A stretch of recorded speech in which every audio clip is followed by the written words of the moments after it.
할렐루야. 추운 날씨 가운데 저희 성전에 모이신 여러분들을 축복합니다. 오늘도 주와 동행하는 복된 날 되시기를 예수님 이름으로 축원을 드립니다. 잠언 22장 23절 말씀을 다시 보시겠습니다.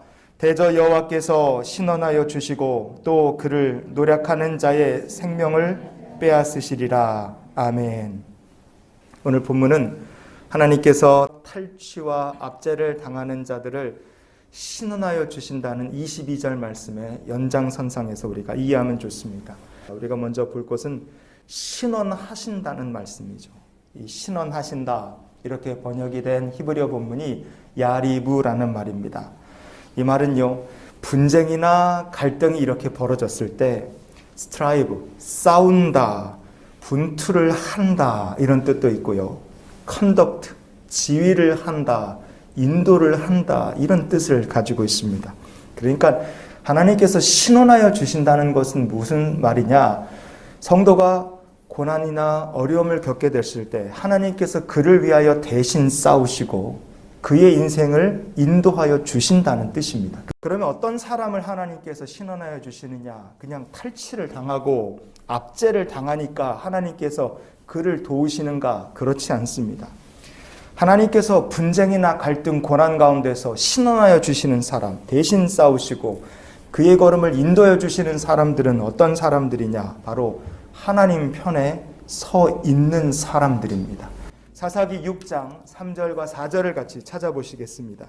이스라엘이 파종한 때면 미디안과 아말렉과 동방 사람들이 치러 올라와서 토지 소산을 멸하여 이스라엘 가운데 먹을 것을 남겨두지 아니하며 양이나 소나 나귀도 남기지 아니하니. 아멘.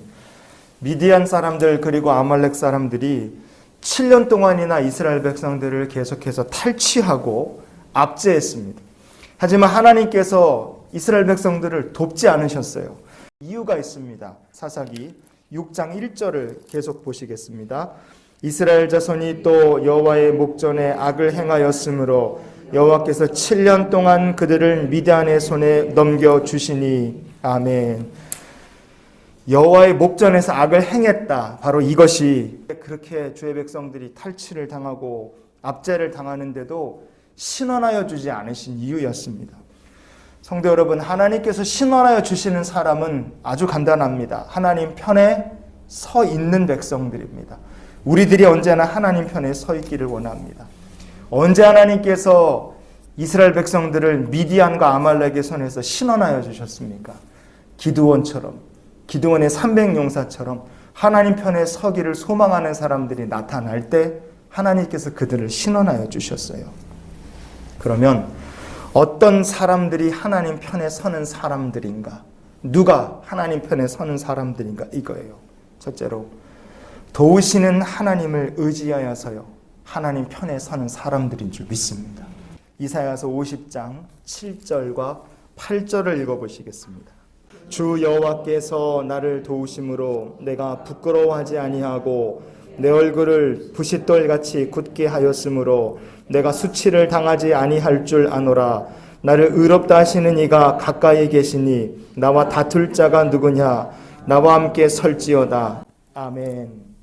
히스기야 왕을 이어서 므낫세가 왕이 됐습니다. 므낫세 왕의 통찰에서요 이사야 선지자는 철저한 약자였어요. 아무도 이사야를 돕지 않았습니다. 그러나 이사야 선지자는요 하나님 편에 항상 서 있었어요. 믿음의 근거가 있습니다. 하나님은 나를 도우시는 하나님이시다. 그 도우시는 하나님, 내 얼굴을 부싯돌과 같이 단단하게 하나님께서 굳게 하셨다. 이 믿음을 가지고 이사야는 어려운 가운데서도 언제나 하나님 편에 섰습니다. 나와 다툴 자가 누구냐? 여기서 다툰다고 번역된 말이 바로 히브리어 야리브입니다. 오늘 본문에 신원한다는 그 야리브와 똑같은 말입니다. 이사야 선지자는요 하나님께서 핍박과 고난 중에서도 나를 위하여 신원하여 주실 것을 믿는 사람이었어요. 그래서 신원하여 주시는 하나님 편에 서고 그 하나님을 의지하여 끝까지 믿음의 선한 사명을 담당할 수 있었습니다. 성도 여러분, 우리가 어떻게 하나님 편에 끝까지 설 수 있겠습니까? 우리를 도우시는 하나님, 우리를 신원하여 주시는 그 하나님 의지하여서 언제나 하나님 편에 서는 우리 모두가 될 수 있기를 원합니다.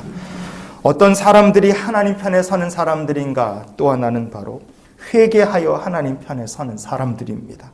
미가서 7장 9절을 우리가 마지막으로 보시겠습니다. 내가 여호와께 범죄하였으니 그의 진노를 당하려니와 마침내 주께서 나를 위하여 논쟁하시고 심판하시며 주께서 나를 인도하사 광명에 이르게 하시리니 내가 그의 공의를 보리로다. 아멘.